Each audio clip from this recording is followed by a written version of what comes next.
Hi guys! Welcome to my vlog. Ayun o. May mga student ako dito.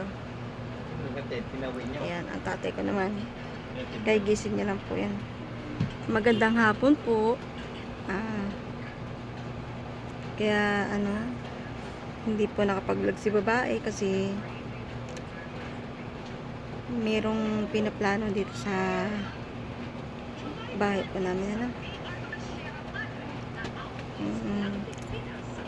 Bibili po ng simento tsaka buhangin kasi abang-abang na lang po kasi maulan pa ngayon kaya hindi pa nakabili ng mga materyales ang tatay ko. Magpapa-finish po siya tsaka ipapatiles niya rin po yung nasa taas po namin, yung may nangungupahan po kasi sa taas namin kaya ayusin din po yun. So abang-abang na lang po tayo sa mga detalye. Subaybayin niyo po yung mula day 1 hanggang sa matapos po. Ayan po. Kaya hindi po ako nakapag-vlog noon. Yan, ngayon na po ulit ako nakapag-vlog kasi yun nga po, dahil may plano ang tatay ko, papaayos daw ng kanyang bahay sa labas. Yan, sa taas po namin. Tsaka sa likod ng bahay namin. Hindi pa po kasi yung finishing. Yan. Yan po siya. Yun. Kaya excited na po ako sa mangyayari, no? Ngayon malabo pa po kasi maulan. Isang linggo na po mahigit. Siyempre, Luzon tayo. Kaya ayan, hindi pa makabili ng materyales, guys. Kaya, yun, abang-abang na lang po tayo. Susunod ng mga iba-vlog ko rin kapag, nandiyan na yung mga materyales po. Samahan niyo po ako hanggang mula day 1 hanggang sa matapos po. Dito po kami ngayon sa loob ng bahay. Kasi maulan. Maulan pa rin sa maghapon. Araw-araw na lang.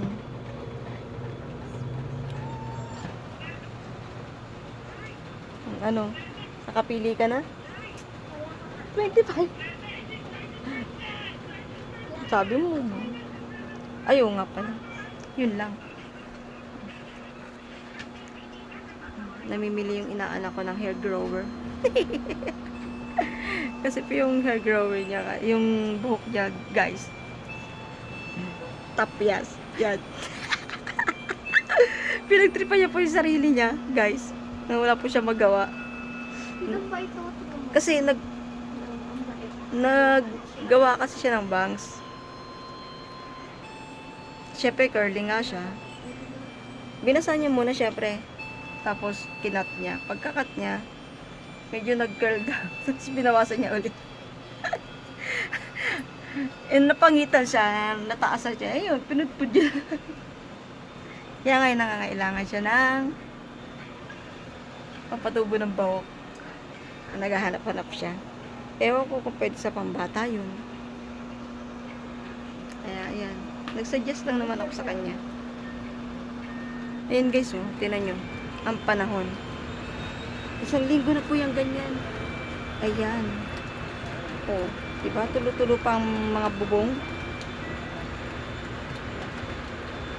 Tignan nyo naman yung sinampay ko, guys. Hindi matuyo-tuyo. Isang linggo na pong ganyan, guys. Kaya hindi rin po ako nakapag-vlog, no? Ang sungit ang panahon. At saka maraming sasakyan dumadaan dito po sa gate. Yan. Ayan po kasi yung mga sasakyan. Tsaka dito po sa likod. Nasa likod pa po yung iba. Kung napanood nyo po yung una kong vlog, no? Ay, mga kulokoy. Ayan. Nagsama-sama na naman sila. Ganyan-ganyan lang naman ginagawa nila pero nakakatawa yung paglasing. Hanggang madaling araw. Mm. Daming eksena dito pag mga sila yung mga ano, laman ng CCTV. Ayan po, CCTV dyan. Ayan. Tapos dito po. Ayan. Siyempre meron din dito sa amin. Kasi natatakpan na. Sinampay. Hmm. Wala pa po akong pahinga guys. Lalaba ko lang po kasi. Sa sungit pa po ng panahon. Pumasok na po ako sa loob ng bahay kasi malangaw po eh. Dito po mapasok yung bahay dyan sa labas ng bahay namin. Kaya ayun. Kawawa naman ang pusa namin guys. Si Oli. Bugbog sarado na naman. Ayan. Medyo. Oh. Kawawa siya guys. Ang Oli namin. Bugbog sarado na naman siya. Ang sarap ng tulog ni Oli namin. No? Diyan lang yan si Oli namin. Uy, saan galaw-galaw ang buntot ni Oli. Diyan lang ikaw. Uy, kawawa naman si Oli namin. Aray, Diyos ko, talaga naman. Ayan guys, nabugbog na naman siya. Ewan ko kung kailan yan. Siguro nung nakaraang gabi or kagabi. No? Kasi hindi po namin narinig yan. Kasi, mostly, madalas po namin naririnig talaga yan eh. Dito na sa tapat ng bahay namin, minsan sa kapitbahay dito, sa kadikit lang na bahay namin. Pero ngayon, itong bago niya sugat, hindi ko po alam. Yan. Kawawa guys, maga po yung isa niyang braso dito. Ayan po. Ito po, ayan. Maga po yan. Tsaka ito po sugat niya po. Ayan, gas-gas. Yan. So, sobrang kawawa na may pusa namin. Matatandang pusa kasi yung ma-atake sa kanya eh. Pinupuntahan pa po siya dun sa kabilang hagdanan. Yan. Yung hagdanan po na hindi sa mabintana namin. Diyan po yan. Yung hagdan papunta dun sa sa tenant namin sa taas. Inaabangan pa po siya dun. Inaakit pa siya. Kaya wala talaga magagawa. Siya lang yung pinakabatang lalaking pusa dito. Mga matatanda na kasi yung mga nandoon eh. Sa mga kapit-kapit bahay namin. So, ayan guys. Abang-abang na lang po tayo kapag nandiyan na po yung materyales, no? Sa pagpapagawa at pagpapa-finishing sa harap ng bahay namin. Yun, no? Abang-abang na lang po tayo. Excited na po ako para mag-vlog ulit, no?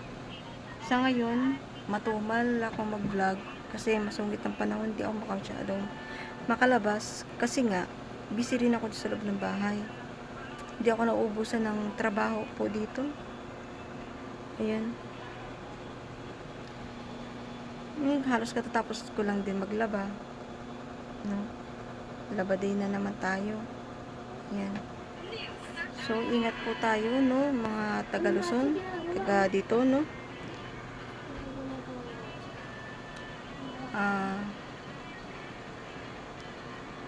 Pag masungit ang panahon, talagang alert din tayo.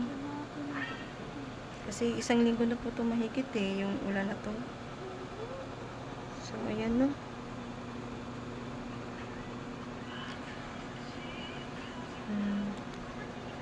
Yun po, mga kababayan. In-update ko na po yung mangyayari sa kung bakit hindi ako nakapag-vlog mga 1 week. Yan. Kasi yun po, no, pinag-uusapan po nila dito ng mga kapatid ko kung kailan bibili ng materyales para sa bahay namin, no, finishing. Kasi po pinapasokan na po ng tubig yung bintana namin. Yun, aayusin din po yun doon sa taas. Kaya ayun, abang-abang na lang po tayo. So ayan guys, Hanggang dito na lang po ang vlog ko ngayong araw na to. Mag-iingat po tayo sa mga ulan, hangin, at saka darating pang mga bagyo. Thank you for watching guys. Bye!